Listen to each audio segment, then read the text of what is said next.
The war in Iran started more than 1 month ago. While President Trump claims the conflict is basically over, the Washington Post reports the Pentagon is preparing for weeks of ground operations in Iran.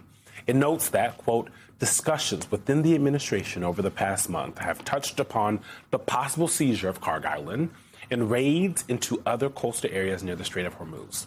President Trump has yet to approve the plans. It comes as U.S. Central Command said more than 3,500 U.S. forces arrived in the Middle East on Friday. Meanwhile, Iran's capital, Tehran, was hit by multiple rounds of U.S. and Israeli airstrikes yesterday on one of the heaviest days of bombardment since the war began. And as the risk of an expanded war grew, as Yemen's Iran-allied Houthis launched attacks on Israel.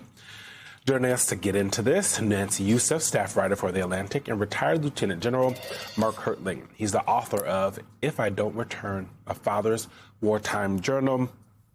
General, I'm going to start with you. You said at the beginning of this war that the decision to do this was severely flawed. We are a month in.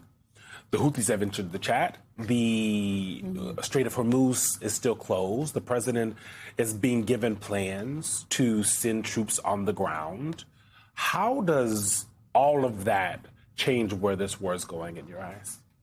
Well, from a military perspective, you're talking about bringing more troops in, both Marines and Army troops, as I understand it right now. The numbers are still debated. Different reportings are saying anywhere between the 7,000 that are on the way now, and I'm not sure where they got that number because you're talking two Marine Expeditionary Units and a brigade out of the 82nd Airborne Division, plus the divisions, the 82nd Division's tactical command post. So that puts it upwards of about 10,000.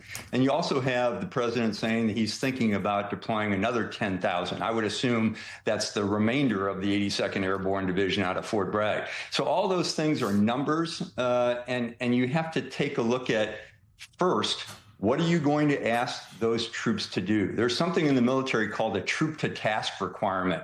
So in other words, whatever requirement you have, whatever test you're going to give these soldiers and Marines, how many of them are coming and will it accomplish the mission? That's part of something called a campaign plan. What we've seen so far is kinetic battles, the Air Force and the Navy using ordnance to destroy things. But now we're talking about potentially a ground campaign, and I'm not sure what that consists of just yet.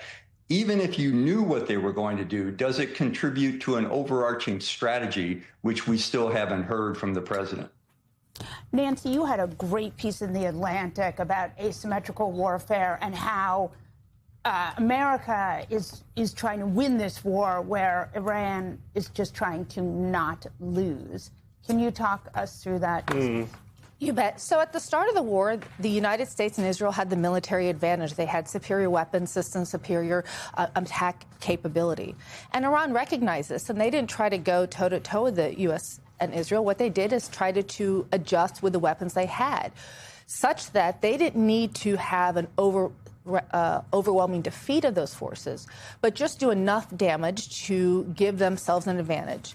And so General Hertling and I spent time together in Iraq, and at the time, the weapon of choice that we saw Iraqi insurgents deploy in the same kind of warfare were IEDs. In this war for Iran, it's drones. It's drones that they're using to attack Gulf allies and their infrastructure. It's drones that they're using in part to keep control of the Strait of Hormuz. It's drones that they're using to continue to pose a threat to the region. And so they don't need a huge military. They need just enough drones and ballistic missiles to survive, to fight another day. And that gives them the ability to buy time and space. And it poses many challenges for the U.S. and Israel because while they're launching overwhelming force on Tehran, the regime is still intact, and it's those smaller, cheaper, easier to produce weapons systems that the Iranians are using that are keeping them in the fight. It's like guerrilla warfare a little bit. General, we had someone on earlier in the show who, when Eugene had asked him for what advice he would give to President Trump, he basically said, end the war. And that stood out to me as something that, at this point, doesn't actually seem possible for Trump to unilaterally decide to withdraw American troops. Is that an assessment that you agree with? I do. To be honest with you, Jackie, this is going to get There's a concept of getting deeper and deeper into something you know you want to fix, but you can't quite do it. And Nancy is exactly right in terms of asymmetric warfare. The other challenge with asymmetric warfare is not just the type of equipment, whether it's IEDs or drones that the enemy is using, it's whether they can trade space for time. Because the American people have a very short attention span. We're even hearing reports now that the president's saying he's bored of this action. So when you talk about those kind of things, if the Iranians can continue to draw off firepower, can contribute to economic distress, can cause potentially more casualties as they've have done already, the American people are going to get tired of this very quickly. And again, the president has yet to define what winning looks like in this war. He has changed his approach to what a win is on multiple occasions. So as you start putting more and more forces into an operation and you haven't defined what you're trying to do, it only becomes more of a quagmire. And we've seen that multiple times in our nation's history. If I could jump in, because I think those are a lot of really excellent points and kind of give a sense of what each side risks if they in the war now. For the United States and Israel, if the war ends now, the regime is still intact. Right. And therefore, they presumably would use revenue that they get from the Strait of Hormuz. They would build the revenue they're getting from U.S. sanctions. That's right. That's exactly right. And they're now talking about controlling the strait after that. They will use that to reconstitute themselves, to rebuild their ballistic missile capability, to rebuild their drones, to continue to pose a threat. Therefore, for the United States and Israel, they might have to come back to this fight however months from now, years from now.